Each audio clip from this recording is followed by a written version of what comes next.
Allez, c'est grandautomobile.fr avec Maxime Martinique qui vous propose ce soir encore la bande AJM et ses expertes et ses experts automoto de Martinique.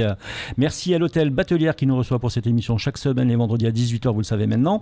Merci à Speedy Martinique et ses 6 centres de réparation. Merci au Crédit Mutuel Anti-Guyane, expert en crédit automoto. Et merci à Jo Magazine, le magazine. Est-ce que tu sais à quoi il est dédié ce magazine, Jimmy ? Ah ben oui, bien sûr, c'est le magazine spécialisé dans l'horlogerie et la joaillerie de luxe. Voilà. Monsieur Leroy, pardonnez-moi. Oui. Là, je vous prends votre sous-main afin de montrer. Le magazine, il est là, voilà. Effectivement. Et pourquoi il est là ? C'est simplement parce qu'on est partenaire et qu'on a quelques articles à l'intérieur.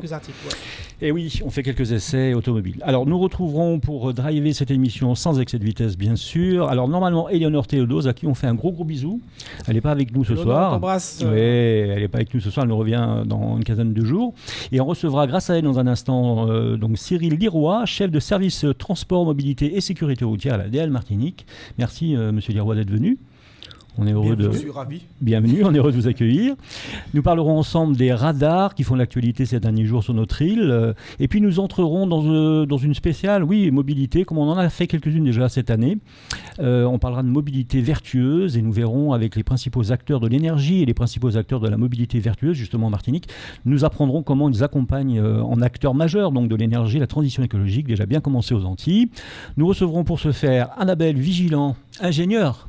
Oui. Et qui travaille bien sûr à l'ADEME Martinique. Tout à fait. L'ADEME. Donc, je suis seul à applaudir. Alors oui, on peut applaudir. Oui. Ils ne sont pas là. Voilà. D'habitude, on applaudit, c'est vrai. Donc on peut l'applaudir. Nous recevrons également donc Xavier Fichot, directeur général d'EDF, toujours en Martinique. Il est arrivé en juin, donc il est tout neuf, on va dire. Bienvenue à vous. Merci. On verra son parcours un petit peu. Olivier Cotta, directeur général de la SARA sur notre île et sur les Antilles. Merci à lui. Merci d'être là. Et bien sûr, donc, on parlera de voitures, bien sûr, on parlera de transition écologique. Alors, faut-il se jeter sur la voiture électrique ? Faut-il attendre la voiture à hydrogène ou la voiture solaire ? Quoi que vous décidiez de faire, la voiture thermique essence ou diesel, la voiture hybride ou hybride rechargeable sera finie, donc en 2035 sur notre île et en Europe. On est d'accord, c'est malheureux, mais c'est comme ça, ou c'est heureux, je ne sais pas, pour la planète. En tout cas, 2035, c'est terminé. On est d'accord ou pas ? Pour la vente des véhicules neufs. Pour la vente des véhicules neufs. Pour la vente des véhicules neufs. En thermique ou en diesel. C'est fini. On est d'accord ? On est d'accord. C'est cela. Bon, alors on y revient dans un petit moment, ne vous inquiétez pas. Alors, avant de partir dans cette émission, je voulais aussi rappeler qu'on a un petit ruban rose, tous, et que bien sûr on célèbre Octobre Rose, il est là. Alors tous les ans, donc au mois d'octobre, ce sont des milliers de personnes qui se mobilisent pour la lutte contre le cancer du sein en Martinique et ailleurs dans le monde et en France en particulier. Un mois donc pour sensibiliser au dépistage, c'est l'objectif de la campagne Octobre Rose. Alors le cancer des seins, du sein ou des seins, il faut le savoir, c'est un cancer qui peut se guérir très très vite si on arrive bien sûr à le détecter très tôt. D'où l'idée donc de ce mois d'octobre du 1er au 31 où on explique aux gens et aux femmes en particulier bien sûr d'aller se faire dépister le plus tôt possible, de façon à pouvoir se rassurer déjà dans un premier temps pour la majorité des gens. Et si on détecte une petite tumeur, de pouvoir l'enlever et de se réparer très très vite. Donc rien que pour ça, c'est bien d'en parler. Bah oui, d'ailleurs, on avait reçu une représentante de l'association KRS, si je ne m'abuse, il y a 2 semaines. Oui, la semaine dernière. Voilà, il y a 2 semaines.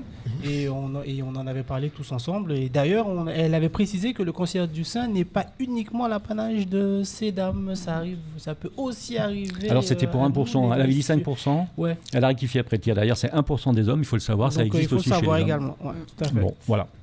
Si vous êtes d'accord, mesdames et messieurs, merci d'être là, en tout cas, encore une fois, merci d'être avec nous dans cette émission. On va se tourner vers Cyril Liroy et on va parler un petit peu d'une actualité qui est chaude, on va dire, en Martinique. Tout le monde en parle, ces fameux radars, et en particulier les fameux radars Tourelle. Mais d'abord, on voudrait parler un petit peu de Cyril Liroy, donc, qui a eu son brevet de technicien supérieur en comptabilité d'entreprise. Il a mené des études d'expertise comptable, puis vous avez fait des études de sciences économiques, et puis vous avez fait un DESS en gestion et évaluation des collectivités locales. Donc vous avez quand même une certaine connaissance du terroir, on va dire, de la localité, on va dire, c'est important. Vous êtes entré au ministère en 95 en catégorie B, et puis vous avez piloté des études éco et statistiques. Vous avez été nommé en Guadeloupe, puis en Martinique, retour en Martinique, vous avez fait divers services, et vous avez été finalement nommé chef de service, donc sécurité routière, entre autres. Absolument. mobilité, transport. Absolument. Bon, ça c'est pour fixer le personnage. Donc une certaine expertise, on va dire. Alors, les radars ont été installés en Martinique, il y en a 23 au total, ils ont été installés en 2005. En 2015, il y a eu un petit coup de pression pour... le territoire a été mis sous tutelle, on va dire, un petit peu. Enfin, comment on peut appeler ça, il a été mis en exemple, un petit peu, en installant plus de radars. Ouais, c'est vrai, effectivement, les premiers radars ont été installés en 2005, Ouais. et, notamment sur la rocade. Les deux radars de la rocade sont parmi bien les 6 premiers radars installés en Martinique. Voilà. Et on dira que cette première phase d'installation a duré globalement jusqu'à 2014, D'accord. avec des équipements sous la forme que nous connaissions jusqu'alors, en fait. Donc des radars fixes, en fait. Exactement, tout à fait. Ça n'empêchait pas les radars mobiles, éventuellement, ou bien sûr, ceux qui se déplaçaient. En fait, tous ces équipements relèvent du dispositif de contrôle automatisé, qui comprennent, il est vrai, les équipements fixes, mais aussi des équipements embarqués que gèrent les forces de l'ordre. Bien sûr. Voilà. Donc, s'agissant de nos équipements, nous en avons compté jusqu'à 21 fin 2019 d'ancienne génération. Et l'évolution majeure qui a concerné ces équipements fut la mise en œuvre d'une fonction double sens. Voilà. Effectivement. Donc ça, c'était arrivé en 2019. Oui, non, 2018. 2018, oui. Tout à fait, cette fonction double sens, et qui a concerné, bien sûr, 8 équipements chez nous, des équipements situés sur des routes bidirectionnelles, donc sans séparateur central. Voilà. Et puis, sont arrivés progressivement les radars tourelles, qui sont en fait une nouvelle génération d'équipements, équipements multifonctions. Et parmi les deux premiers équipements, les premiers équipements que nous avons connus, nous avons eu un équipement, donc un radar en approche de la première station après l'échangeur de l'aéroport, en allant vers le sud, dans un contexte assez difficile pour les salariés et les usagers de ces stations, puisqu'en fait il y a eu pas mal d'accidents là, dont un accident très grave.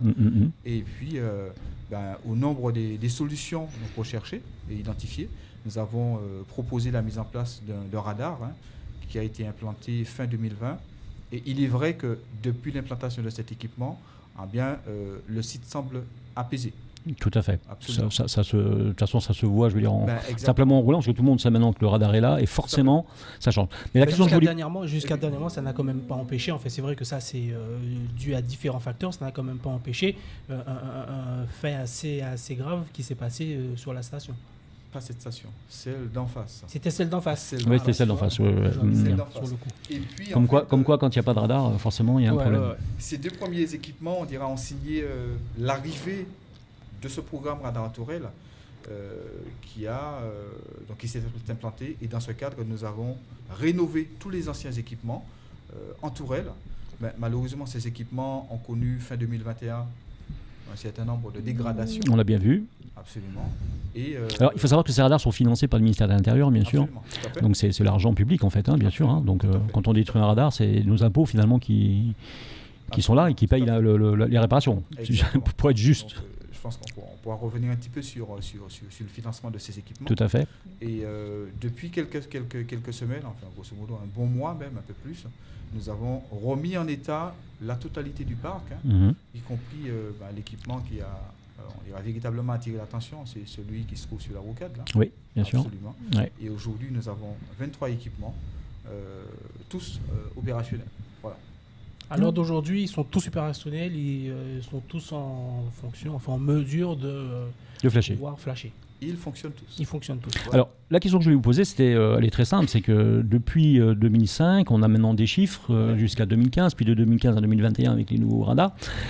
Justement, quel a été l'incidence sur la mortalité, sur les routes, sur le taux d'accidentalité? Comment ça se passe? Vous avez des résultats? Vous savez qu'en fonction des zones où vous avez installé vos radars, vous avez des différences? Il se passe sur le plan de la sécurité? Absolument. Il y a une vraie évolution. Le radar, je dirais... apporte des éléments de réponse à une problématique. Et pour parler de l'installation de ce programme en Martinique et des premiers équipements en 2005, je rappellerai simplement qu'avant cette période, la Martinique comptait naturellement presque 40 tués, et notamment pas mal d'accidents mortels sur la rocade. Oui. Et c'est vrai que nous avons connu, on dirait, une corrélation donc assez facilement définie entre la montée en puissance du programme radar tourelle et puis le recul de l'accidentalité routière. Donc ça nous l'avons observé. Donc ça, c'est évident. Donc ça veut dire qu'il y avait vraiment une relation entre la vitesse et l'accident et la mortalité sur les routes. Tout à fait. Et au-delà de cela, en fait, nous avons, il y a quelques années, objectivé le sujet, simplement en menant des études d'efficacité sur un certain nombre d'équipements, simplement en mesurant l'accidentalité sur les 5 années avant l'installation du radar et sur les 5 années après, et puis en comparant tout cela. Donc, avec ces éléments, on note véritablement un effet radar qui est incontestable. Donc ça, c'est clair. Les radars ont permis véritablement de sécuriser pas mal d'axes. Ils sont réellement dissuasifs, en fin de compte. Mais évidemment. Donc ça veut dire qu'ils ont une mauvaise presse, mais qu'il faut changer les mentalités et qu'il faut changer son rapport à la voiture et à la vitesse, en fait, véritablement. Mais vous êtes d'accord avec ça? Vous avez une autre casquette, puisque voilà, vous avez la sécurité routière. Je suis d'accord avec ça, puisque d'aucuns pensent que les radars sont le moyen de récupérer des financements, mais il ne faut pas perdre de vue que ces équipements sont avant tout implantés pour sauver des vies. Et je crois qu'ils en ont sauvé, et c'est ce qu'il faut retenir. Donc ces équipements, ils ont leur rôle, ils ont leur fonction. Et d'ailleurs, l'implantation d'un équipement, forcément, est précédée d'une étude d'opportunité en termes de sécurité routière. Donc c'est vraiment l'élément de fond. Et si cette opportunité est avérée, à ce moment-là, nous allons croiser cet élément avec des données d'ordre technique, etc., avec la possibilité d'avoir donc, de l'alimentation électrique à côté, la possibilité de maîtriser le foncier.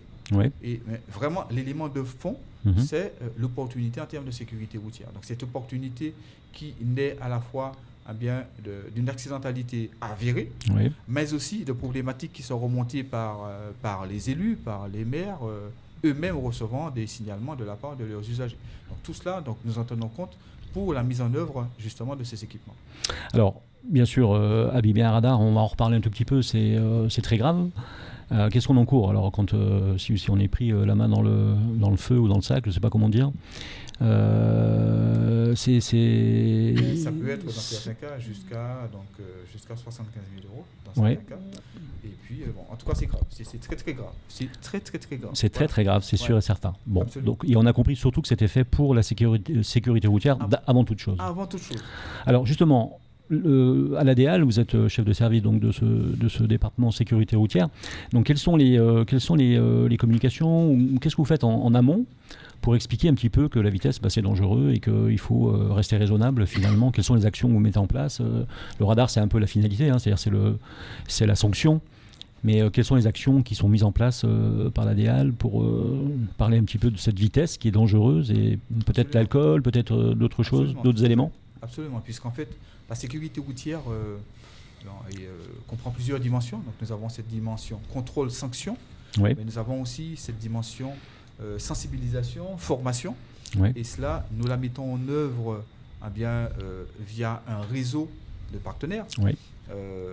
Des partenaires qui peuvent être des services de l'État, qui peuvent être EDF, donc qui est un partenaire de proie d'ailleurs dans le sujet.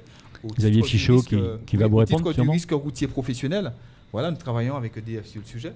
Justement, la question que je voulais poser peut-être à Xavier Fichot et peut-être aussi à Olivier Cotta de la SARA, ça inclut l'ADEME, Annabelle.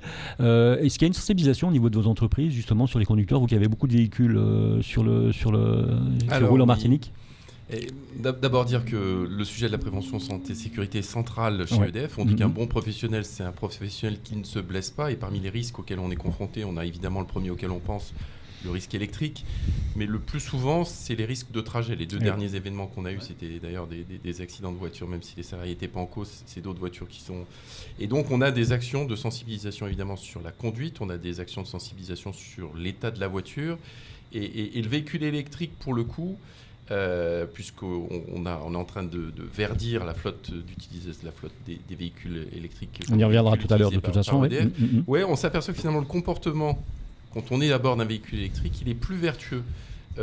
Parce que vous essayez d'éviter d'utiliser la pédale de frein pour pouvoir recharger votre batterie et garder votre autonomie, et du coup vous anticipez davantage et les conditions. Et ça se ressent sur la qualité de conduite. C'est quelque chose d'essentiel à EDF et on suit ça avec beaucoup d'attention, et on a eu des progrès notables D'abord, on regarde le nombre de contraventions et on est en train de se dire est-ce que les salariés sont bien respectueux du code de la route. On parle de vitesse, mais on peut parler aussi de téléphone au volant, mais de boucler sa ceinture de sécurité. Et puis donc encore une fois, le véhicule électrique, on a constaté que c'était un véhicule qui engageait une conduite douce et responsable et qui permettait d'être plus sécurité.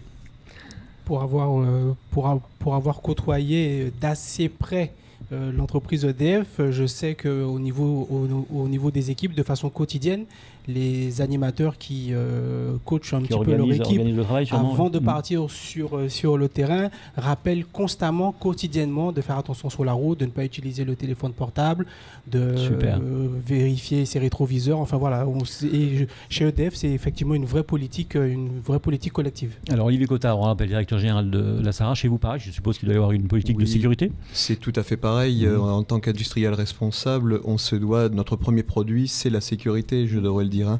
Et ça dure, et ça date déjà d'il y a plus de 25 à 30 ans, ça a commencé. Et ça doit devenir, c'est un processus d'amélioration continue. Et la première des choses, ça doit devenir une culture.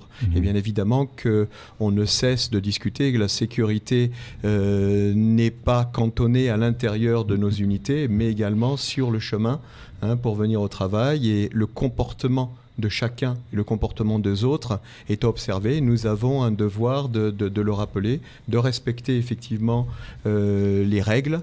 Et c'est aussi applicable et c'est aussi bien pour la sécurité qu'également pour l'écologie, la transition énergétique, puisqu'on va en parler, puisque si on conduit de façon plus raisonnable et qu'on respecte les limitations, on consomme moins, c'est bon pour le porte-monnaie et c'est surtout bon pour la planète. Et M. Cottard, est-ce que est-ce que c'est une politique de sécurité que vous inculquez également à vos prestataires transporteurs d'hydrocarbures? Parce que quotidiennement sur les routes, on croise plusieurs dizaines de semi-remorques qui font l'approvisionnement des différentes stations-service. Donc, est-ce que c'est un message que vous relayez aussi à ces prestataires afin qu'eux-mêmes soient responsables et sensibilisés à ce niveau-là? Alors, on le fait tout à fait. On le fait à deux niveaux. Les prestataires qui nous rendent service, les chauffeurs de camions ne sont pas nos prestataires de services directs, ce sont les prestataires de services de nos clients qui sont les distributeurs et nous le rappelons et nous discutons de façon très très étroite justement sur cet aspect comportemental avec l'ensemble de la chaîne, effectivement.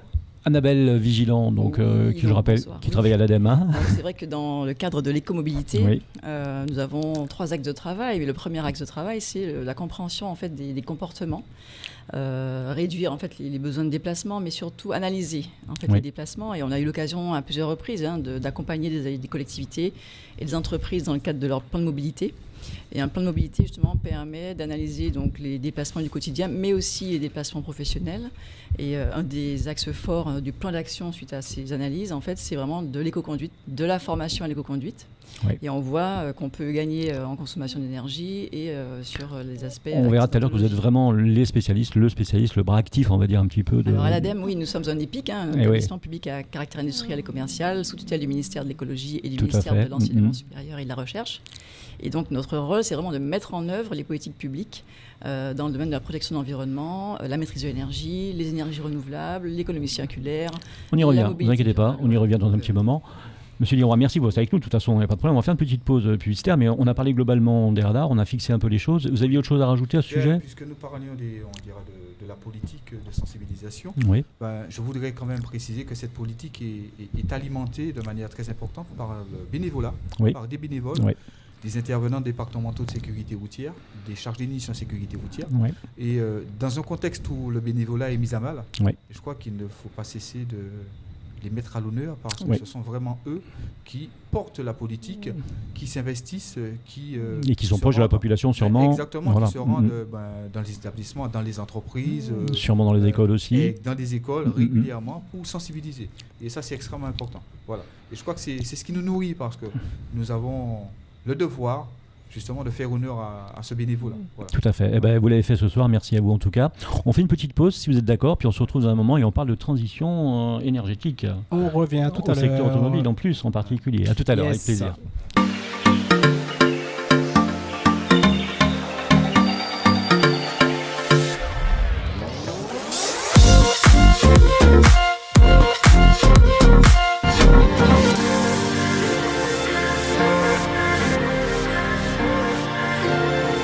Allez, vous êtes de retour avec grandautomobile.fr. Vous êtes sur Maxime Martini qui vous propose ce soir une spéciale éco-mobilité ou mobilité vertueuse, une spéciale transition énergétique. Elle a commencé depuis un certain temps déjà en Martinique, mais aussi aux Antilles, en France, en Europe. Nous sommes à l'hôtel Batelière qui nous reçoit pour cette émission. Merci à eux tous les vendredis soirs, rappelez-vous, à 18h. Merci donc à Speedy Martinique et ses 6 centres de réparation. Merci au Crédit Mutuel Antilles-Guyane et merci à Joe Magazine partenaire donc de l'émission. Il est là. Il est là. On est super content donc de retrouver nos acteurs essentiels, on peut le dire, de la transition énergétique. L'ADEME, bien sûr, qui est le bras actif, on va dire, de l'État, on peut le dire véritablement, qui met en place les solutions, qui aide les partenaires donc à trouver des solutions plus vertueuses, on va dire, dans leur déplacement, dans leur consommation de CO2 ou voire de NOx pour les véhicules, on est d'accord. Mais on est aussi avec Xavier Fichot, qui est donc directeur général d'EDF, qui vient d'arriver au mois de juin. Exactement. Vous pouvez nous parler un peu de votre parcours, parce qu'il est un peu exceptionnel quand même. Je ne sais pas s'il est exceptionnel, c'est un parcours dans l'énergie, d'abord dans le gaz, aussi bien Engie, GRDF que dans l'électricité EDF. Et puis j'ai rejoint donc la Martinique, vous le disiez, cet été, avec une première expérience véhicule électrique. Puisque quand je suis arrivé, je n'avais pas encore mon véhicule et on m'a prêté pendant quelques semaines une Zoé. Et puis je me suis rendu compte que le véhicule électrique, à travers l'agrément de conduite qu'on lui connaît, pas de bruit, un couple tout de suite disponible. Et s'il avait un défaut, ce véhicule électrique, c'est l'autonomie. Et finalement, en Martinique, quand on a 200 ou 300 km d'autonomie, ce défaut, il disparaît complètement. Et donc, je vois que les Martiniquais que je découvre sont très attentifs aux véhicules. C'est quelque chose d'important bien quand sûr. on voit l'état des... Et donc, je me dis que le véhicule électrique a un bel avenir en Martinique. Alors, il me semblait, dites-moi si je me trompe, qu'il y a 2 enjeux quand même qui se dessinent. On va bien sûr revenir à l'ADEME et on va revenir à la SARA, bien sûr, mais je voulais poser une question qui me paraissait essentielle, moi. Il me paraît se dégager deux défis finalement pour vous dans cette transition énergétique, on va dire, et dans cette transition automobile aussi, à quelque part. C'est de développer le véhicule électrique sans générer de contraintes supplémentaires, je suppose, sur le réseau électrique déjà existant. Ça me paraît la première des choses, à nous répondre à ce sujet. Et puis la deuxième me paraît de garantir une mobilité électrique vertueuse du bout en bout, privilégiant les recharges des énergies renouvelables en particulier.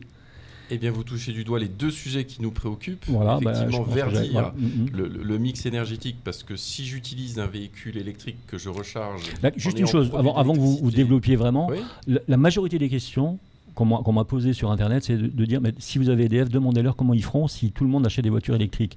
Alors, c'est la grande question, 95% des questions. Par laquelle voulez-vous que je démarre ? Comme vous voulez, allez-y, je vous ai lancé. Bon, le véhicule électrique, d'abord, pour qu'il soit complètement vertueux, il faut que la production d'électricité le soit. Et donc aujourd'hui, on est à 25% d'énergie renouvelable qui est constituée, l'électricité est constituée à partir de 25% d'énergie renouvelable. Si on regarde un tout petit peu dans le passé, il y a 4-5 ans, c'était 5%. Et si on se projette un tout petit peu dans l'avenir, évidemment, on va passer à 40-50%. Et du coup, le véhicule électrique trouvera tout son sens quand le mix énergétique sera le plus décarboné possible. Ça, c'est la première réponse. À votre troisième question qui était de dire, mais du coup, le véhicule électrique, il va s'emballer. Comment est-ce que EDF va faire face à cette augmentation, c'est un nouvel usage. Vous dire qu'aujourd'hui, d'abord, ce qu'on remarque, c'est que dans le mix énergétique, EDF fait des efforts avec beaucoup de partenaires, l'ADEME en particulier, pour d'abord éviter la consommation d'énergie. C'est la première source qui est en fait la plus vertueuse, parce que toute l'énergie que vous ne consommez pas, forcément, c'est l'énergie la plus vertueuse. Vous ne produisez pas de carbone. Donc on a ce qu'on appelle l'efficacité énergétique. On travaille sur les outils qui nécessitent de l'électricité, mais à partir du moment où ils consomment moins d'énergie, c'est mieux. On travaille sur la maîtrise de l'énergie, c'est-à-dire qu'on essaie de baisser les consommations intrinsèques de l'électricité, et on s'aperçoit aujourd'hui en fait que cette baisse de la consommation de l'énergie, c'est très bien, mais avec l'arrivée du véhicule électrique, on se doute qu'il va y avoir un relais de croissance, et donc il faut regarder ces 2 choses, c'est combien je réussis à baisser les usages classiques et combien les nouveaux usages, comme le véhicule électrique, vont tirer. Et à un moment donné, il y en a un qui va rattraper l'autre, et il va s'agir de maîtriser ça. Alors comment est-ce qu'on maîtrise ce sujet ? Le véhicule électrique peut être vertueux à 2 conditions. On l'a vu sur la partie production, il faut que le mix énergétique soit le plus décarboné possible, et ensuite il faut que lorsqu'on charge son véhicule électrique, on le fasse de manière vertueuse. Alors qu'est-ce que ça veut dire de manière comment vertueuse ? On charge de façon vertueuse. Si vous regardez globalement en Martinique, mais que dans beaucoup d'îles et partout dans le monde, vous avez 2 pics de consommation d'électricité. Le premier, c'est le matin parce que vous êtes encore au domicile et déjà au travail. Et le deuxième, c'est le soir. On n'est pas loin de 19h. Et donc, à cette heure-ci, globalement, vous avez les industries, les usines qui tournent, mais vous avez aussi les salariés qui sont déjà rentrés chez eux. Et donc, il y a un pic. Donc, si je rentre le soir chez moi, je branche mon véhicule, je rajoute un pic de consommation qui est déjà important. Mais si j'ai une borne de recharge de ce véhicule électrique qui est dite intelligente ou pilotée, tout d'un coup, je vais avoir quelque chose qui est vertueux parce que EDF, le gestionnaire de réseau de distribution que je représente, va envoyer un signal à votre borne pour dire à tel moment, j'ai un mix énergétique qui est favorable, qui est fait d'énergie renouvelable. À tel moment, j'ai une consommation qui baisse et au contraire, j'ai besoin de recharger ces véhicules électriques. Et là, tout d'un coup, je réponds à votre question, c'est-à-dire que si je branche mon véhicule électrique, mais qu'il est rechargé peut-être pas à 19h, mais à 22h, 23h, qu'est-ce que ça peut faire du moment que le lendemain matin, j'ai le plein de mon véhicule, tout va bien. C'est un peu l'idée du ballon d'eau chaude, c'est ce qu'on avait mis en place à un moment donné, où on ne voulait pas que tous les ballons d'eau chaude démarrent en même temps. Il déclenche à 23h, 24h. Qu'est-ce que ça peut faire du moment que vous ayez de l'eau chaude le matin quand vous vous levez ? C'est la même idée. C'est la même idée. Alors, dans cette histoire qui est en train de s'écrire finalement de la transition énergétique, on a la chance d'avoir donc Olivier Cotta, donc directeur général de la SARA.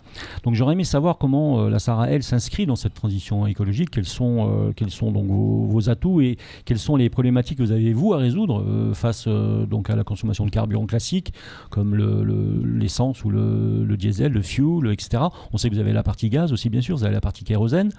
Comment la SARA... Alors, vous avez aussi installé une pile au mois de décembre extraordinaire, une grande pile qui permet de produire de l'hydrogène.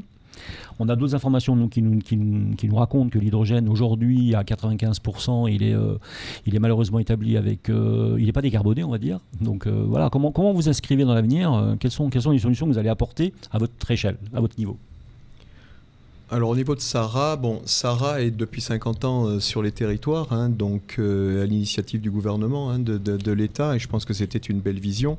Et il faut savoir qu'il y a une enquête, je vous coupe un instant, juste pour dire qu'il y a une enquête qui vous a classé parmi les 3 entreprises les plus connues en Martinique, en Guadeloupe et en Guyane quand même. Oui, favorablement. Je crois que c'est une mission, c'est plus qu'une entreprise, même si c'est une entreprise privée, c'est une vraie mission que nous devons porter, aussi bien que EDF. Il y a quelques industriels et qui dit industrie, dit développement d'un panel industriel autour. Et il est bien évident qu'on doit également s'engager. On est acteur de la transition énergétique. On a un devoir de fournir les carburants d'aujourd'hui.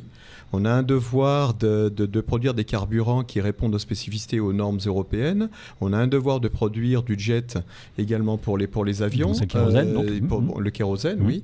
Donc, on le ne peut pas. Bien sûr. Et il est bien évident, comme on le partageait tous, que oui, il faut pas de toute façon planter la tête dans le sable. On évolue. Il y a des annonces qui ont été faites sur le changement, sur la transition. Cette planète se réchauffe. Il faut faire quelque chose. Le premier devoir de SARA, c'est déjà de décarboner ses activités. Et décarboner ses activités ne signifie pas ne plus produire. Ça signifie produire de façon plus vertueuse. On a déjà, et on suit alors c'est un mot bien barbare, mais c'est le terme utilisé, on suit la stratégie nationale bas carbone qui est le plan édicté par la France. Oui. Donc on aura réduit d'ici 2030 nos émissions de carbone et de gaz à effet de serre de 30%. Oui. Et ça c'est la première chose. La deuxième chose, c'est qu'on réfléchit déjà à l'initiative de mon prédécesseur qui a beaucoup réfléchi pour essayer de trouver les modes vertueux de nouvelles énergies. Aujourd'hui, on essaie de passer dans on fait ce qu'on dit. On a beaucoup dit qu'on allait faire. Maintenant, on fait ce qu'on dit. On n'est pas qu'on va remplacer. Je crois c'est un mix énergétique qui va permettre de trouver la solution. La solution, je ne suis pas convaincu qu'on l'ait tous. Il faut surtout se garder de faire preuve de greenwashing ou quoi que ce soit. On a par contre une opportunité extraordinaire, notamment sur les deux îles que sont la Guadeloupe et la Martinique. C'est-à-dire qu'on est en système fermé. On a une opportunité de trouver des solutions locales. Oui, tout à fait. Et là-dessus, l'hydrogène en est une de solutions. En sachant qui ne va pas tout remplacer, bien évidemment. Alors, Annabelle Vigilante d'Adem nous le disait tout à l'heure, c'est la fin de la vente des véhicules neufs en 2035, donc 2035-2040. Mais ça veut dire qu'il y a encore des véhicules roulants qui rouleront donc bien sûr et en diesel et en essence, au moins pour encore quelques années, forcément, parce que ceux qui seront sur le marché en particulier. Vous êtes d'accord avec ça ? Tout à fait. Et encore une fois, je ne renie pas le fait, et au contraire, il faut qu'il y ait des véhicules électriques, il faut qu'il y ait des véhicules hydrogène, il faut trouver les bonnes solutions qui permettent encore une fois de réduire les gaz à effet de serre. Et la solution est également, comme vous l'avez évoqué tout à l'heure lors du passage précédent, dans le comportemental également. Oui. En réduisant la vitesse, en faisant preuve davantage de covoiturage notamment, en augmentant le nombre de TCSP, par exemple. Oui. Bon, ça, c'est un vrai sujet aussi. Un vrai sujet, bien sûr. On y reviendra d'ailleurs très, très rapidement dans une de nos émissions. Une question qui revient très régulièrement sur Internet, parce bien sûr, on avait un panel d'auditeurs à qui on avait dit qu'on ferait cette émission, bien sûr, pour avoir un peu leur réaction. Une question qui nous a été posée, je ne sais pas qui pourra nous répondre. Pourquoi les stations de service ne développent pas pour l'instant de pompes, de recharge électrique, de stations de recharge électrique, on va dire. Qui pourrait répondre à ça? Je crois que oui, je pourrais répondre à ça. En fait, il faut changer de paradigme. Alors, c'est Annabelle vigilant donc de l'ADEME. C'est vrai que le véhicule électrique, le véhicule en général, 95% de sa vie, il est sur un parking. Il ne circule pas. Donc, pour le véhicule électrique, c'est vrai qu'il faut chercher à le charger quand il est à l'arrêt et non pas avoir à se déplacer et chercher une borne pour se charger. Il faut changer la manière de raisonner et ne pas essayer de raisonner comme... Vous voulez dire qu'il vaut mieux charger à la maison que se déplacer quand on va à la plage, quand on va au petit commerce, quand on va dans les différents endroits et en profiter pour charger son véhicule plutôt que d'essayer d'aller à un endroit pour charger. C'est vraiment ça. Alors pour ça, on revient, si vous êtes d'accord, à Xavier Fichot. Je suis d'accord. EDF propose quand même quelques solutions, on l'avait compris, parce que donc on avait eu M. Flambard qui nous l'avait un peu expliqué. Donc vous en êtes où au niveau des développements justement des bornes? C'est l'autre question que nous posent les auditeurs. Mais où sont les bornes? Alors qu'il y en a quand même déjà pas mal. Mais il y a quand même ce fond, vous voyez, un peu désagréable, on va dire, qui dit « Ah, mais il n'y a pas de bornes ». Alors on a passé l'étape. Les voitures électriques sont pas intéressantes en Martinique, on a trop de bornes. Ça y est, les gens ont compris qu'avec l'autonomie qu'on a aujourd'hui, on fait entre 80 et 100 km par jour, grand maximum, et que finalement l'autonomie est suffisante. Mais par contre, il reste toujours le problème des bornes. Mais où sont les bornes? J'achète pas de voiture électrique, il n'y a pas de bornes. Alors, les constructeurs sont très attentifs à ce sujet, parce qu'évidemment, s'ils veulent vendre des véhicules électriques, il faut qu'ils enlèvent cette difficulté. Vous parlez des constructeurs et des concessionnaires, parce que les concessionnaires proposent des solutions généralement. Concessionnaires, c'est plutôt concessionnaires, vous avez raison, et aident les clients particuliers. Alors, pour leur domicile, après les entreprises également, et on est nombreuses, je parle d'EDF, mais je ne suis pas le seul, la Poste, l'ADEME, vous avez aussi la possibilité sur vos lieux de travail de pouvoir vous recharger à travers... et donc à partir du moment où vous avez des bornes chez vous, des bornes sur vos lieux de travail et des bornes le long du plan de circulation, il y a le SMEM, le syndicat mixte d'électrification de la Martinique, qui participe également de manière très dynamique au gréement de ces bornes. Le sujet de raccordement de ces bornes, on est en rendez-vous EDF pour pouvoir les raccorder. Et au global, aujourd'hui, on a suffisamment de bornes pour que les véhicules puissent se développer. Alors, ce dont Jean-Marc parlait avec vous, ça rentre dans les enjeux d'EDF avec le projet Made in Drive, ce dont vous développiez à l'instant. Mais est-ce qu'il est prévu effectivement que plus de personnes puissent avoir accès à ce dispositif-là? J'ai vu que sur le site EDF, vous encouragez, que ce soit les particuliers, les entreprises, les collectivités ou même les syndicats de copropriété, à pouvoir participer à faire la demande d'installation de ces fameuses bornes intelligentes.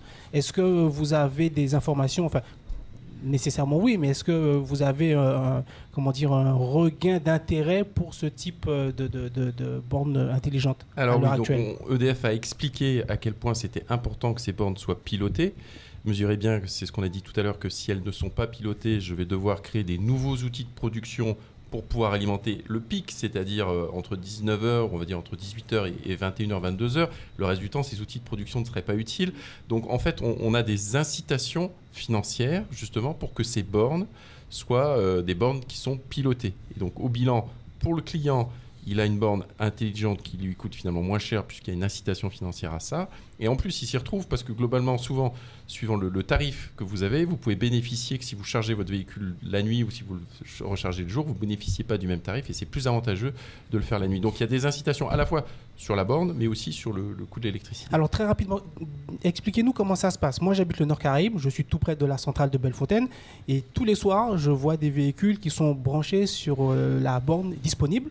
Alors, expliquez aux autres auditeurs comment ça se passe pour le propriétaire qui vient avec son véhicule électrique à Bellefontaine et qui va se brancher. Comment ça se passe pour lui à ce moment-là? Alors, d'abord, vous dire que le réseau électrique, il maille toute la Martinique. C'est-à-dire que vous avez de la production à plusieurs endroits sur le territoire. Vous pouvez avoir de la production thermique, vous pouvez avoir de la production à biomasse et avec du pellet, de bois, vous pouvez avoir de l'éolien, du photovoltaïque. Bref, toute cette production d'électricité est interconnectée grâce au réseau de distribution. Et quand vous êtes à Made in Grid, vous pouvez bénéficier, c'est pas parce que vous êtes juste à côté de la centrale que vous aurez forcément de l'énergie qui vient de la centrale. Vous aurez de l'énergie qui circule un peu partout. Ça peut être de l'énergie éolienne ou photovoltaïque.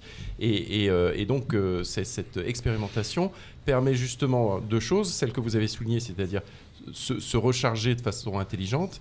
Et puis, on est en train de regarder un autre sujet, c'est inverser la contrainte. Tout à l'heure, vous me posiez la question, mais quelle contrainte ça va être, le véhicule électrique, pour le réseau de distribution d'électricité? Oui. Et en fait, ça peut aussi être un avantage, parce qu'on a parlé le sens de l'électricité vers la voiture, mais on peut aussi avoir le sens de la batterie de la voiture vers, c'est ce qu'on appelle le véhicule to grid.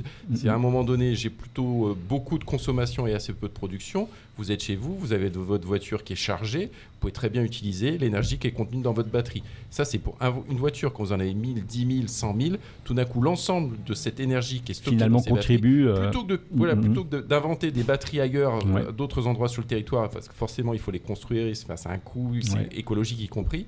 Là, on utilise la batterie du véhicule pour pouvoir intégrer sur le réseau et soutenir cet équilibre offre-demande. Voilà, on a bien compris et c'est, je pense, un des sujets qui est très intéressant à aborder et on ira peut-être un peu plus loin tout à l'heure. Je voudrais revenir, moi, à Olivier, donc quota de la SARA, parce qu'il faut qu'on reparle quand même un petit peu de cette première mondiale, on peut le dire véritablement, qui est cette magnifique pile. Pouvez-vous nous en parler un petit peu, qui va produire de l'hydrogène? À quoi ça va servir tout ça finalement? Est-ce que c'est juste pour vous, votre consommation à l'échelon de la SARA, ou est-ce que ça va développer d'autres possibilités pour les particuliers, par exemple, pour les entreprises?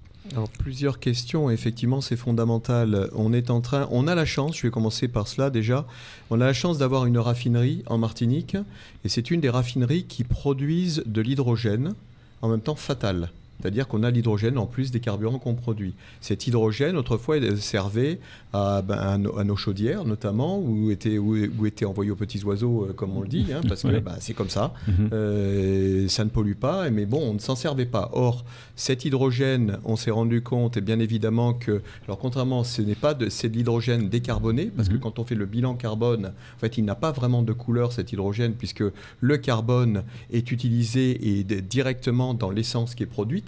Donc l'hydrogène n'a pas de couleur, cet hydrogène. Il n'est ni vert, ni rose, ni bleu, ni gris. Donc c'est ce qui est très intéressant déjà, et on travaille au niveau de l'Union européenne qui se pose de vraies questions là-dessus. Ça, c'est le premier point. Et cet hydrogène, on s'est dit, il y a double vocation. Récupérons cet hydrogène par le biais d'une pile à combustible. Et on a deux voies de sortie une fois, c'est qu'on purifie l'hydrogène. On peut le remettre sur le réseau, et alors soit en consommation interne, pour les besoins de SARA, de consommation de SARA, soit pour les besoins, on les remet sur le réseau électrique géré par EDF. Ça, c'est une autre possibilité. Et la troisième voie, c'est également d'utiliser cet hydrogène, de le comprimer, de le stocker et d'en faire un vecteur de mobilité. Alors, vecteur de mobilité, on discute avec des partenaires, notamment comme Martinique Transport, également, qui se montrent très intéressés, puisque c'est nouveau. On est en train de regarder la possibilité de tropicalisation des véhicules hydrogène également, et de voir de quelle manière ça pourrait fonctionner. Ça pourrait fonctionner au niveau de véhicules légers, de véhicules utilitaires, petits véhicules, on pourrait imaginer des tas de choses, des petits véhicules utilitaires qui rejoignent un TCSP par exemple.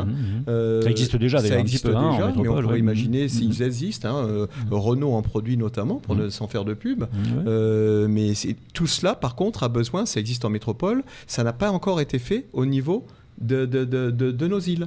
Donc ça, on est prêt, et je pense que c'est le rôle, comme on dit, comme je le disais précédemment, on est là depuis 50 ans, c'est notre rôle également en tant que fournisseur d'énergie d'hier et de demain.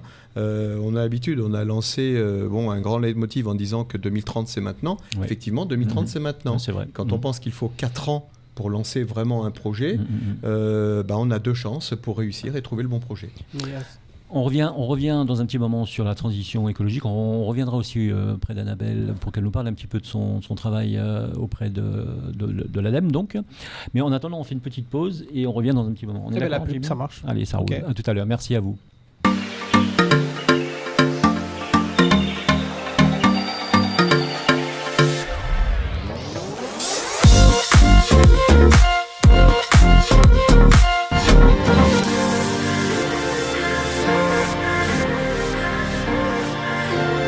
Allez, vous êtes avec grandautomobile.fr, vous êtes sur Maxime Martini qui vous propose ce soir eh bien encore la bande AJM et ses expertes et ses experts automoto en Martinique. Merci à l'hôtel Batelière qui nous reçoit pour cette émission. Merci à Speedy et ses 6 centres de réparation. Merci au Crédit Mutuel Anti-Guyane et merci à Joe Magazine. Joe Magazine donc, qui est notre partenaire écrit, presse écrite. Donc on est hyper content. Recto verso pour cette édition. Recto verso pour cette édition, voilà. Tout à fait. Alors on parle de transition énergétique. Alors la transition énergétique, donc c'est l'affaire de tous, bien sûr. Certains acteurs ont un rôle moteur à jouer de par leurs moyens, leur visibilité ou leur pouvoir de décision. Les États, bien sûr, on ne parle pas que de la Martinique, hein, et de l'État français, on parle des États en général. Les organisations internationales et les industriels spécialisés dans l'énergie. On en a 2 aujourd'hui sur le plateau et pas des moindres, puisque donc c'est le directeur d'EDF qui est là, donc par l'intermédiaire Xavier Fichot, et puis donc Olivier Cotta qui est directeur général de la SAR. Bonsoir. Alors, bien entendu, ces gens qui font cette énergie-là sont en première ligne dans ce domaine, mais la transition énergétique et écologique ne peut pas se faire sans les territoires. C'est pour ça que M. Nirwa est aussi un peu là quand même, hein, puisqu'il représente l'ADEAL et c'est pas rien, c'est aussi et d'abord le territoire. Et il faut que la transition donc, énergétique soit portée par un réseau d'acteurs donc, dans lequel l'État finalement n'est qu'un maillon de la chaîne, si vous êtes d'accord, hein, et on va voir donc avec Annabelle.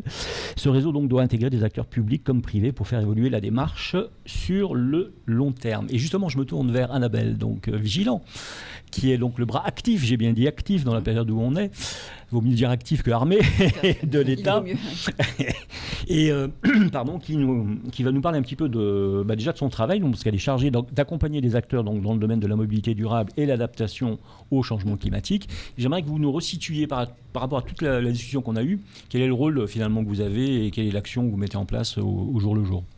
Donc, pour la transition écologique, bien sûr. L'ADEME, donc Agence de la transition écologique, nous sommes donc une agence publique et notre rôle, c'est vraiment de mettre en œuvre une politique publique dans le domaine notamment de la mobilité durable, mais tout en prenant en compte les spécificités de la Martinique.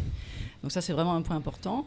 Il y en a. On travaille, et il y en a. On travaille sur les 3 axes, mais que l'on retrouve aussi dans le domaine de l'énergie, c'est-à-dire la sobriété, c'est-à-dire essayer de diminuer les besoins de déplacement. Ensuite, l'axe 2, c'est comment faire un report de la voiture individuelle vers d'autres pratiques comme le covoiturage, l'autopartage, le vélo, la marche, le transport en commun et l'autostop organisé. En fait, il y a beaucoup de possibilités. Et puis, l'axe 3, c'est vraiment la technologie. Donc, vraiment travailler sur des véhicules les moins émissifs possibles et les moins polluants possibles. Donc, voilà, 3 axes importants. Le premier axe qui est fondamental, c'est prioritaire. C'est prioritaire. Et j'aimerais rappeler la définition de l'écomobilité. Donc l'écomobilité, c'est un ensemble de solutions de mobilité pour moins consommer d'énergie fossile, moins émettre de polluants atmosphériques, moins de CO2, et tout en augmentant le lien social. Ouais. Et avec des coûts admissibles, des coûts qui sont supportables aussi par les Martiniquais, puisqu'on sait que le transport, c'était des données de l'INSEE qui disaient que, je crois en 2018, dans le budget des Martiniquais, c'était le transport qui était le premier poste de dépense. Bien sûr. Avec une augmentation régulière en fait, du coût du carburant. Et donc voilà, un enjeu fondamental parce que les transports routiers représentent plus de 40% de l'énergie consommée par les Martiniquais. Ouais. Donc un enjeu prioritaire, des actions que l'on mène auprès des entreprises, des collectivités. Un peu comme l'ADL, vous travaillez avec des gens qui ont des missions aussi, hein, c'est ça hein. Alors nous avons plusieurs pôles à l'ADEME, un pôle transition énergétique et un pôle économie circulaire. Et on travaille avec les entreprises, les associations, les collectivités. Donc c'est conseil et formation finalement quelque part. Conseil, formation, méthodologie, guide, cahier des charges et puis surtout aussi de l'aide à la décision, donc des financements pour les études et de l'accompagnement à l'investissement. D'accord. Donc c'est très tout ça pour essayer de réduire donc le CO2 qu'on a. Pour réduire les polluants atmosphériques. C'est une question de santé publique. On travaille beaucoup avec Madininaire, l'association qui s'occupe de justement la surveillance qualité de l'air. Il faut savoir qu'en Martinique, on fait partie des quelques territoires hexagonaux qui ont, enfin des territoires français qui ont un contentieux avec l'Europe. Donc il y a 15 territoires à l'origine qui ont un contentieux avec l'Europe. La Martinique en fait partie. On dépasse pendant 4 ans consécutifs les seuils de qualité de l'air en termes de particules fines. Bien sûr, il y a la brume de sable qui intervient, mais se mélange aussi avec les particules fines des véhicules. Donc pour ça, on a d'ailleurs notamment en ce moment une enveloppe qui est consacrée justement à faire des actions de mobilité durable, des actions de gestion des déchets verts, pour rappeler aux Martiniquais Il est interdit de brûler un déchet Ouais. vert, des déchets verts. Il faut savoir que 50 kg de déchets verts brûlés, c'est carrément, ça correspond à circuler en voiture diesel pendant 1 an. Et Voilà, donc, c'est ça. pas négligeable. Et en fait, on le disait tout à l'heure, Annabelle, je coupe un instant, on le disait tout à l'heure, la transition énergétique, c'est vraiment l'affaire de tous. Alors bien sûr, c'est l'affaire des entreprises, on pense à elle en particulier, c'est l'affaire des acteurs majeurs, on l'a vu, EDF, la SARA, bien sûr, mais c'est l'affaire vraiment aussi une affaire individuelle. Du citoyen. C'est-à-dire que c'est se dire, je réduis ma consommation de CO2 volontairement avec un acte, alors appelons-le comme on veut, écologique, personnel, responsable, voilà, tout à fait. Mais on essaye de faire, et d'ailleurs à ce sujet, vous pouvez le vérifier, moi j'ai économisé 247 € l'année dernière sur mes factures d'EDF. Je suis quand même assez heureux et fier de le dire. Je vous encourage, Premier c'est remboursement très de ma vertueux. vie, 247 € par EDF, c'est bien. Vous gagnez, vous, économiquement, puis en plus, vous polluez moins. Voilà, bon, donc ça marche, le système fonctionne, dès qu'on est responsable, on a des bénéfices qui peuvent être quasiment immédiats. Alors, je me tourne vers vous deux encore, merci encore Annabelle, on va revenir bien sûr à l'ADEME, mais je me tourne vers tous les deux, parce qu'il y a quand même une situation aujourd'hui mondiale qui est plutôt terrible, donc avec bien sûr ce qui se passe entre la Russie et l'Ukraine. Donc il y a bien sûr une crise énergétique qui s'annonce, elle est déjà amorcée largement, on a vu que l'État a mis en place un bouclier énergétique qui permet donc de réduire les coûts, mais les coûts de l'énergie, mais je voudrais savoir si en Martinique, comment vous appréhendez finalement tous les deux vraiment, c'est-à-dire Olivier Cotta, directeur de la SARA, comme Xavier Fichot, directeur d'EDF, comment vous appréhendez ceci, comment vous allez dans les mois qui viennent pouvoir mettre en place des solutions, peut-être que vous discutez avec l'État, comment ça se passe aujourd'hui, est-ce qu'il y a des gros risques? Oui, il y a des risques. Vous le dites, c'est vrai en Europe, c'est vrai dans le monde. Les prix de l'énergie augmentent. Et une bonne façon de répondre à ces prix qui augmentent, il y en a deux en tout cas qui sont appliqués à EDF. La première, c'est d'aider les consommateurs à moins consommer. Encore une fois, quand vous consommez moins, votre facture s'allège, évidemment vous polluez moins. Et puis dire qu'en Martinique, on a cette chance, je crois, c'est que l'ensemble des clients martiniquais bénéficient des TRV, des tarifs réglementés de vente. Et donc, vous le disiez tout à l'heure, il y a un bouclier tarifaire qui a fait que les préconisations que la CRE a fait à l'État, la Commission de régulation de l'énergie, de 40, 60 et 80% sur votre consommation, d'augmentation des prix d'électricité, n'ont pas été suivies. C'est l'État qui a dit que la TICFE, la taxe intercommunale finale sur l'électricité, allait réduire pour éviter cette augmentation.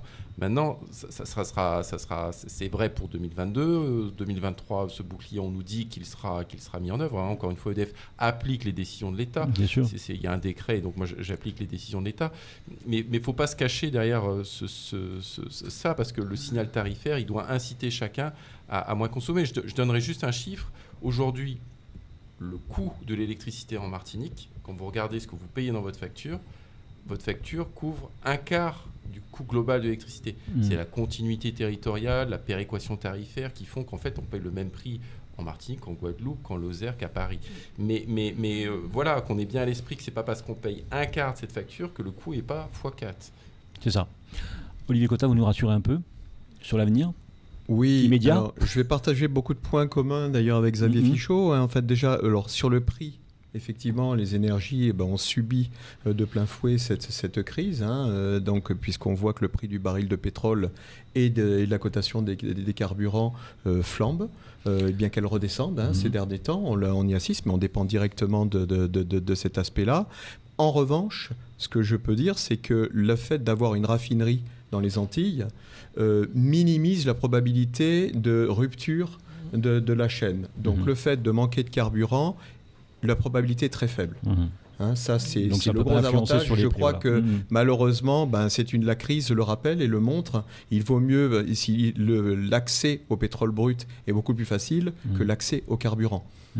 Déjà raffiné. Donc ça c'est le deuxième point. Et le troisième point, bien évidemment, il faut continuer à agir sur l'acte responsable de la diminution de la consommation de chacun. Bon, en sachant qu'on a quand même une information pas de dernière minute, parce qu'elle date de quelques jours, mais pour les gens qui n'ont pas appliqué en Europe par leurs conditions le bouclier énergétique, eh bien pour pas la citer Londres en particulier, un plein d'électricité était plus cher qu'un plein de diesel il y a seulement 8 jours. Donc pour vous dire à quel point on est quand même dans une situation un peu particulière. Et je comprends quelque part aussi que le Martiniquais et la Martiniquaise, bien sûr, se posent des questions sur quoi faire, quoi acheter comme véhicule, sur quoi me lancer, est-ce que ça va pas changer demain, est-ce que c'est pas l'hydrogène qui va remplacer l'électrique, etc.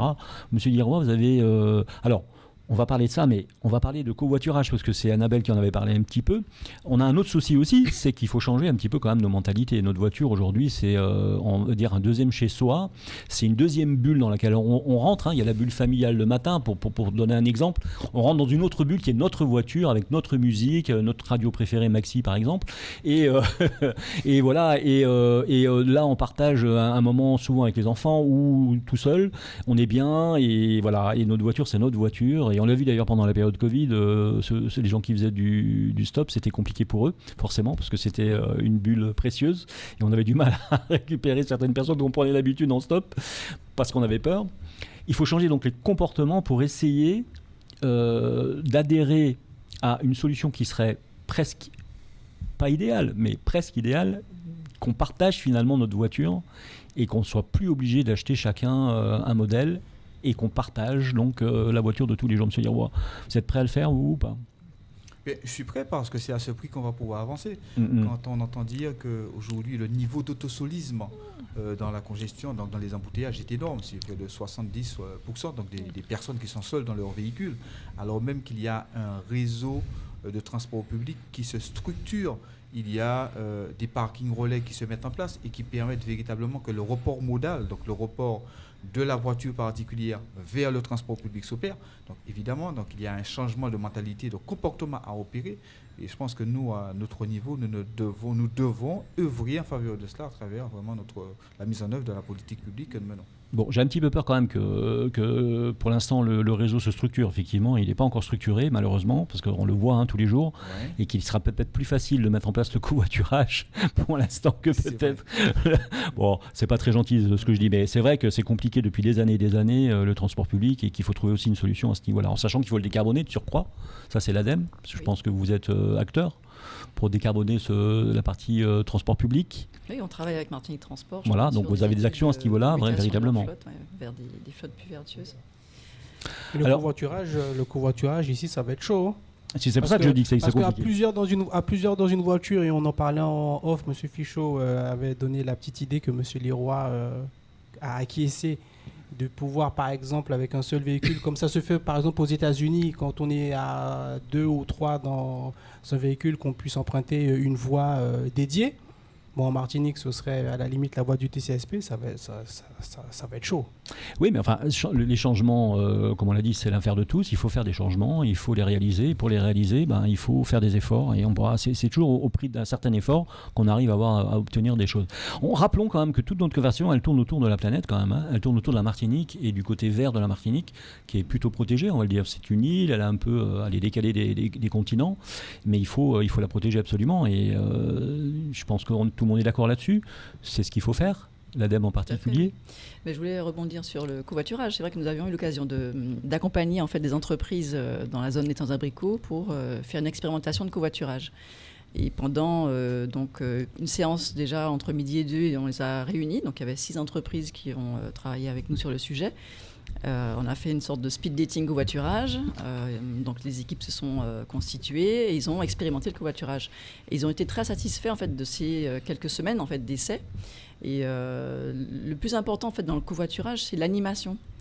Même si on a un outil qui existe, une plateforme, il y a des plateformes qui existent, mais le gros du travail, c'est 80%, c'est l'animation. L'animation. C'est vraiment créer une sorte de réseau du covoiturage, un réseau social de covoiturage, que les gens se connaissent, ils aient confiance, qu'on les rassure du point de vue des assurances, de tous les aspects juridiques. Et c'est ce qu'on avait fait dans cette zone, et on souhaite continuer d'ailleurs à le faire avec des entreprises volontaires, en fait, pour faire des essais d'expérimentation pendant quelques semaines. Ouais. Après, c'est vrai que dans la tête des personnes, c'est vrai qu'on a souvent l'idée de dire on va faire du covoiturage tous les jours. Mais non, en fait, même si on le faisait déjà une fois par semaine, déjà, ça serait déjà bien, super. Le télétravail, ça, c'est déjà quelque chose qu'on fait depuis même avant le Covid à l'ADEME. Ouais. Ça s'est développé après, donc pendant la crise Covid. Même si et puis le covoiturage, il y a un partage de frais aussi. Voilà, donc il y a du partage de frais au niveau du covoiturage qu'on associe au télétravail. Donc dans une semaine de 5 jours, on peut avoir 2 jours de télétravail, 1 jour de covoiturage. Et c'est vraiment un bouquet de solutions qu'il faut penser. Et penser aux solutions, quoi. C'est-à-dire qu'on se dit toujours, si mon partenaire il est plus disponible pour me ramener, donc comment je vais faire, etc. Je mettrai à disposition un véhicule de service pour le salarié qui veut rentrer chez lui, par exemple. Toutes les solutions sont possibles. Mais il faut une animation. Alors, je voulais me tourner de nouveau vers Olivier Cotta, s'il veut bien. Et je voulais vous parler de certains constructeurs, cette fois-ci automobiles, qui veulent essayer de sauver le moteur thermique en proposant des biocarburants. Vous en avez forcément entendu parler. Oui, bien sûr. Et je voulais savoir si la SARA, elle, de son côté, elle travaille aussi sur ce plan-là.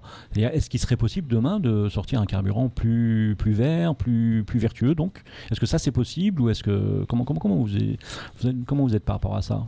Alors, je serais tenté de dire oui, tout est possible. On y réfléchit, bien sûr. C'est une des voies, une des pistes que nous explorons. Ensuite, comme j'ai dit, il s'agit de saisir une opportunité de changer toute une chaîne, de changer des comportements, de changer un mode de société également. Et de l'amont, c'est-à-dire la matière première, la trouver localement, jusqu'à l'aval, c'est-à-dire quoi consommer, comment le consommer. Par exemple, là, on parle aujourd'hui de mobilité. Les concessionnaires automobiles, c'est de voir sur toute la chaîne comment on peut faire, effectivement. Donc on y réfléchit. Les distributeurs et les stations-service font partie également de cette chaîne. Aujourd'hui, si on met à la place des biocarburants, il faut supprimer une des pompes. Oui. La station-service, aujourd'hui, vous avez 2 types de carburants seulement à la pompe, contrairement à la métropole.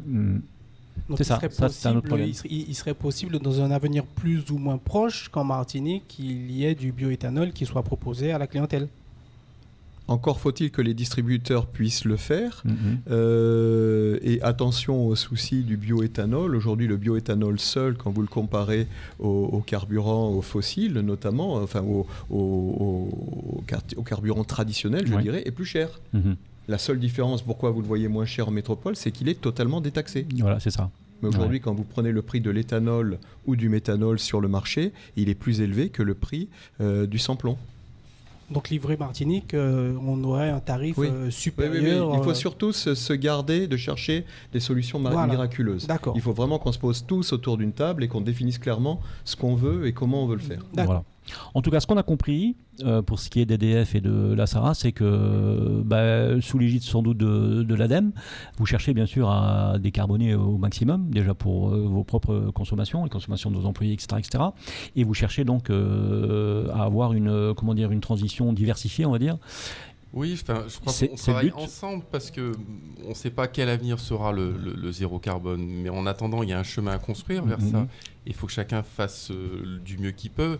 Et donc, c'est le mix énergétique avec les meilleures solutions appliquées à chacun qui nous permettra de rejoindre cette échéance la plus rapidement possible. Et puis, pendant cette échéance, de moins polluer parce que c'est urgent, la planète se chauffe. Donc, il faut faut pas nous opposer les uns les autres. Au contraire, il faut qu'on soit ensemble à faire chacun notre petit bout de chemin pour faire en sorte qu'on réussisse du mieux possible. On est bien d'accord. Annabelle Vigilant. Donc à l'ADEME, vous avez une autre mission, c'est aussi, donc on en a parlé un tout petit peu, ce sont les déchets, vous en avez parlé un tout petit peu. Non, dites-moi. Oui, le recyclage, pas vous-même, mais à l'ADEME. Oui, nous avons un pôle économie circulaire avec la prévention des déchets, gestion des déchets, aider les collectivités justement à gérer les déchets.